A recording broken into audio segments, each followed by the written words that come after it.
మన మెడలెక్కి కూర్చుంది.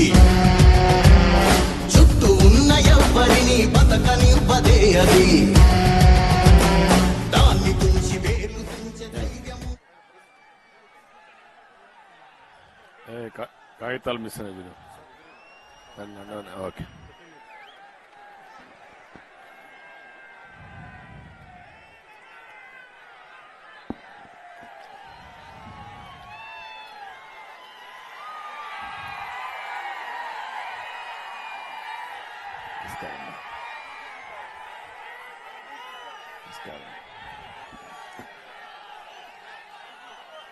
ఈరోజు మైక్ ఓకే.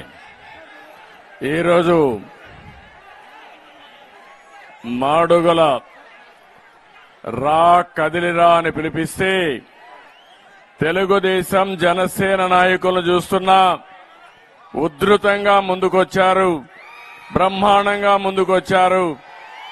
అదే మాదిరిగా మా తెలుగింటి ఆడపడుచులు పెద్ద ఎత్తున వచ్చారు.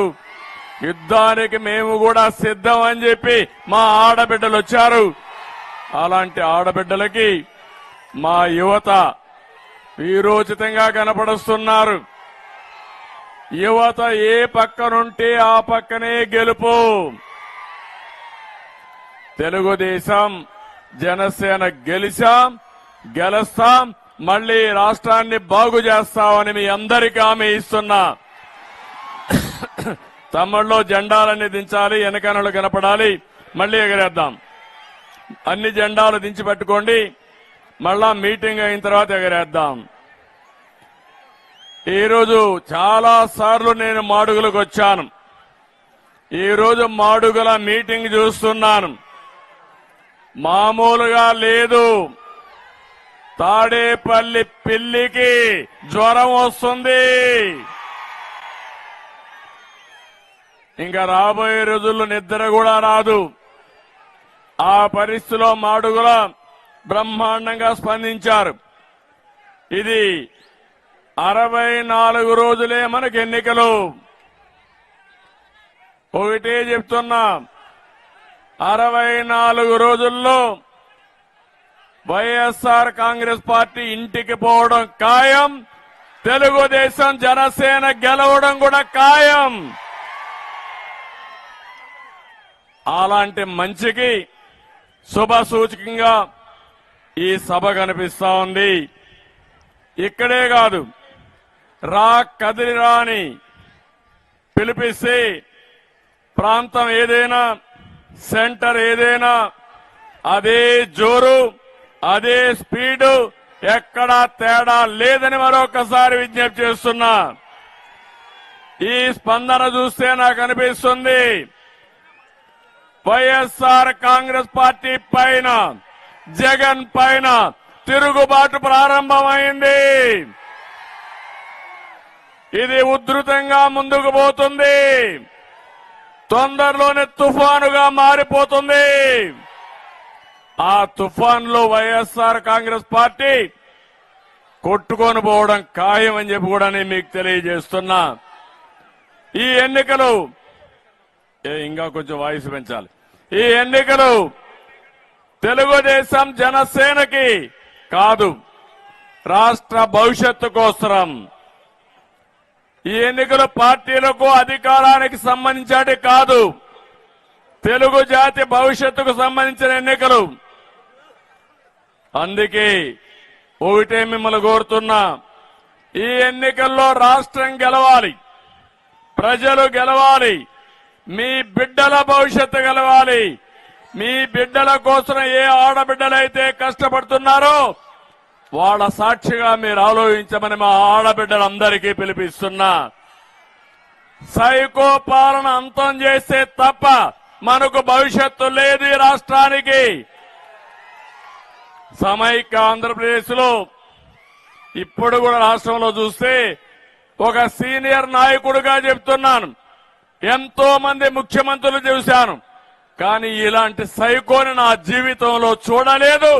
ఈ సైకో పోతే తప్ప ఈ రాష్ట్రానికి మోక్షం లేదని మరొకసారి పిలిపిస్తున్నా.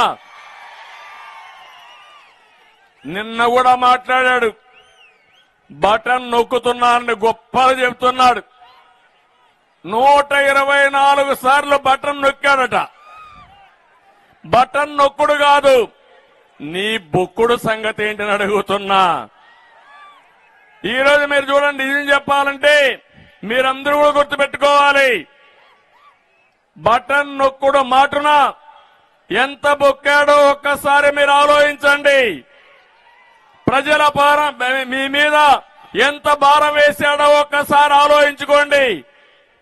10 రూపాయలు ఇచ్చేసి 100 రూపాయలు దోచిన దొంగ, గజ దొంగ ఈ జగన్మోహన్ రెడ్డి అని చెప్పి మరొకసారి విజ్ఞప్తి చేస్తున్నా. ఈ జగన్మోహన్ రెడ్డి అడుగుతున్నా, నువ్వు బటన్ నొక్కడం వల్లనే 9 సార్లు కరెంటు ఛార్జీలు పెరిగాయా లేదా అని మిమ్మల్ని అడుగుతున్నా. ప్రతి ఒక్క కుటుంబం నష్టపోయారా లేదా అని మిమ్మల్ని అడుగుతున్నా. 64,000 కోట్ల రూపాయలు భారం వేశాడు.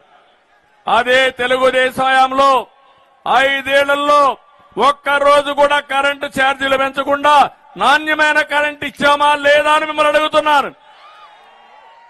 ఇంకొక పక్కన 3 సార్లు నువ్వు బటన్ నొక్కిన దాని వల్ల ఆర్టీసీ రేట్లు పెరిగాయా లేదా అని మిమ్మల్ని అడుగుతున్నా.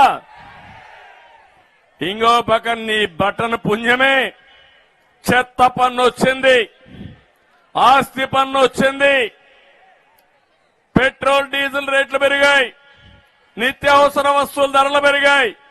ఏమమ్మా, ఏ ఆడబిడ్డ అయినా సరే నిత్యావసర వస్తువులు కొనే పరిస్థితిలో మీరున్నారా అని మిమ్మల్ని అడుగుతున్నా. దిక్కుమాలిన ఈ ప్రభుత్వం వల్ల, దిక్కుమాలిన ఈ బటన్ నొక్కడం వల్ల మీ జీవితాల్లో ఎన్నో కష్టాలు వచ్చే పరిస్థితి వచ్చింది. ఈ 4.5 సంవత్సరాల్లో ఒక్కొక్క కుటుంబం పైన 8 లక్షల రూపాయల అదనంగా భారం పడింది.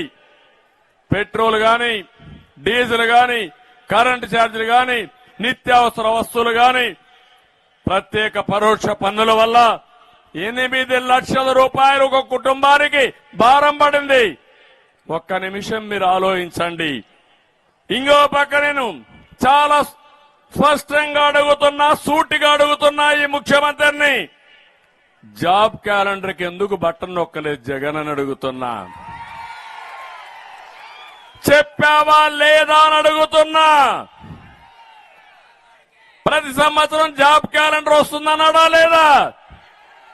5 ఏళ్ళు అయిందా లేదా? ఒక్కసారి బటన్ నొక్కాడా తమ్ముళ్ళు నేను అడుగుతున్నా. మళ్ళీ అడుగుతున్నా, జాబు రావాలంటే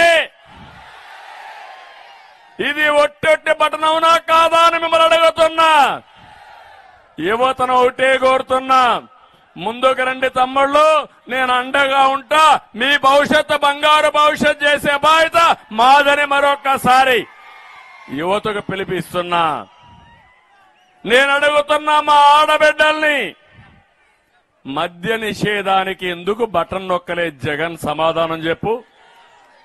చెప్పావా లేదా? ఆ రోజు ఓటు అడగనని చెప్పాడా లేదమ్మా మీకందరికీ? ఇప్పుడు వచ్చి మళ్ళా నంగనాచిగా ఓటు అడుగుతున్నాడు. వేస్తారా అని మా ఆడబిడ్డలను అడుగుతున్నా. నేను అడుగుతున్నా, సిపిఎస్ రద్దుకు ఎందుకు బటన్ నొక్కలేదు? సమాధానం చెప్పమని అడుగుతున్నా. ఎంత మాట్లాడాడంటే అందరి నెత్తి